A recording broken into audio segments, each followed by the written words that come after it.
देश के अंदर कुछ प्रवृत्तियां चलती रहती हैं देश विरुद्ध, वो कुछ देश उनको आसरा खुलेआम देते हैं। कनाडा, पाकिस्तान की तो मैं बात ही नहीं करूंगा, लेकिन कनाडा। चलिए, हमारी चिंता कनाडा के साथ ये है, उन्होंने ऐसे ऐसे विचारधाराओं और ताकतों को जगह दी है, तो इनको आप अपने राजनीति में शामिल करोगे तो ये आपका भी बहुत भारी नुकसान होगा। कुछ ऐसा भी है कि हम लोगों के विरुद्ध, यानी कि देश के अंदर कुछ प्रवृत्तियां चलती रहती हैं देश विरुद्ध, वो कुछ देश उनको आसरा खुलेआम देते हैं।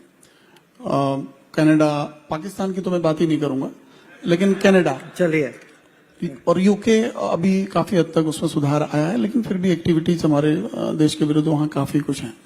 तो हमको आप डील तो कर ही रहे हैं, लेकिन हमें थोड़ा लाइट दें उसमें कि किस तरह से उनको आप डील करते हैं। नहीं, जो आप कह रहे हैं वो आप ठीक ही कह रहे हैं कि क्योंकि आपने उदाहरण कनाडा का लिया।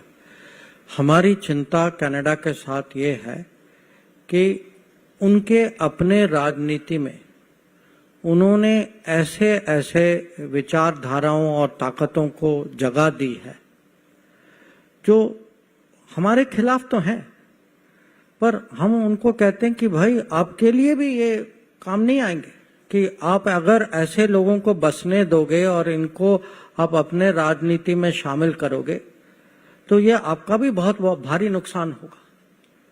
क्योंकि जिनको मैं कहूँगा जो एक्सट्रीमिस्ट सोच के लोग हैं, जो